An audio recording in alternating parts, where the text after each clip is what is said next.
76 days to go until the last vote is cast and the American people make their choice. Will it be this orange tinted fascist or the first woman vice president of the United States of America, Kamala Harris?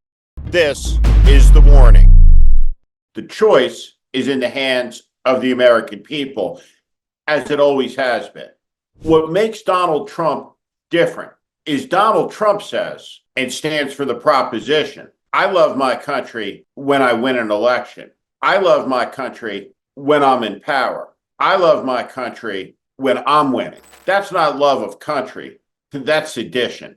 In the end, Donald Trump was the worst president in American history, and he was followed by one of the best one-term presidents in American history are John Quincy Adams, George Herbert Walker Bush, and Joseph Robinette Biden of Delaware. This was a consequential presidency, and President Biden went through it all last night. Like FDR brought electricity to the Tennessee Valley, it is Joe Biden who has brought internet access to every corner of America. It's Joe Biden who stopped the greed of the big pharma companies and made it so insulin can be afforded by every American who needs it. Over and over again, President Biden was told that can't be done. And yet he managed to pass the legislation as president. And in the end, he had the humility to recognize it was time to pass the torch. And what a moving scene when Kamala Harris says, authentically, I love you, to the man who tapped her on the shoulder and set her on her destiny. Now, Joe Biden spoke clearly, honestly, and with conviction and deep love for America, while his former opponent, the man facing off against Kamala Harris, went on yet another troubling, unhinged rant. Now, I said that I believed all through this campaign that 82 to 86 years old was too old to be president of the United States. I believe that with every fiber of my being. And it is time to talk clearly about the decomposition of Donald Trump. He is rambling. He is incoherent. What is wrong with Donald Trump? What's wrong with him is that he's too old and too incoherent, too angry, too mentally addled to be the commander-in-chief, to hold the nuclear weapons arsenal codes in his hands. He's a laughingstock on the world stage, known for his rudeness. He is the subject of the conversation when he steps out of the room. Can you believe what he said? Can you believe what he did? Even Queen Elizabeth, a model of discretion, took pains to note how offended she was by his animal-like rudeness, embarrassing our country when visiting our ally with whom we have a special relationship. What is wrong with Donald Trump is the province of medical doctors, psychiatrists, psychologists, his family members, not something that it's easy for a layperson to diagnose, other than to say he's obviously, from a common sense prism, manifestly unfit. And last night, Democrats scored hit after hit after hit, and then some more. And it was a great thing to watch. Hillary Clinton is a historic figure, the first woman to be the nominee of a major party, Secretary of State, United States Senator, First Lady. And wow, was she magnificent last night. The crowd literally went nuts when she walked out onto the stage. That enthusiasm was a recognition for the enormous space she occupies in American society. Somebody who achieved 66 million votes and made it possible for Kamala Harris to become the president of the United States. And there's no reason why Secretary Clinton's service should be over in a Harris administration.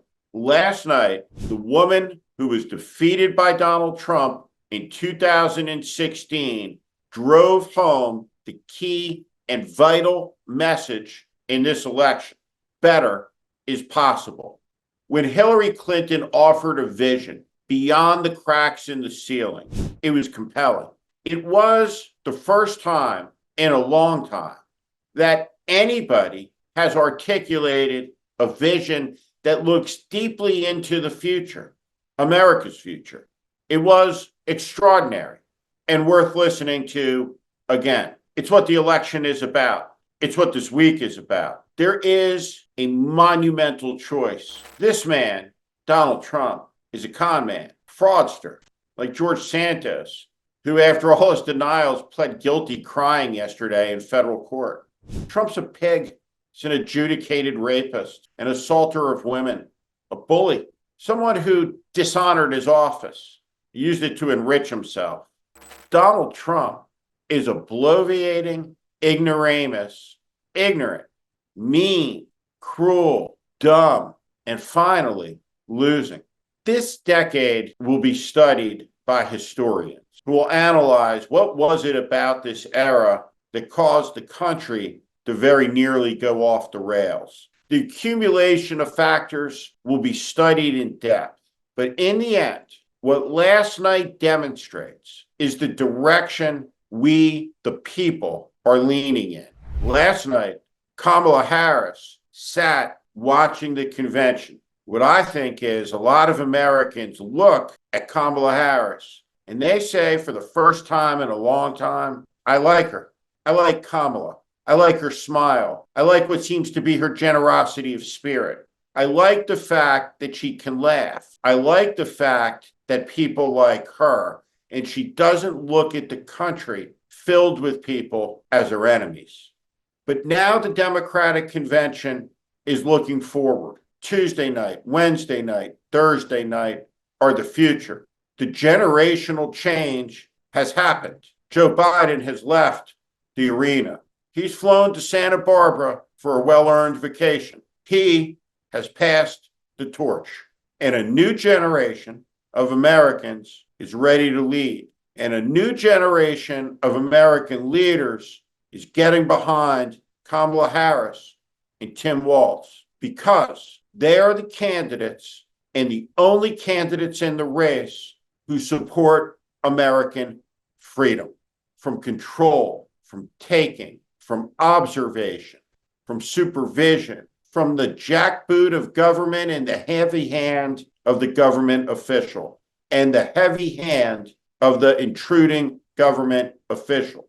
MAGA isn't conservative. It's extremist. It's radical. And it believes not in the individual, but in the power of the state, where the individual is a cog in service to the leader. It's what fascism is.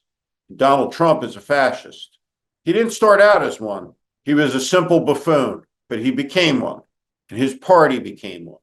And in the end, the person whose prediction was spot on was this guy.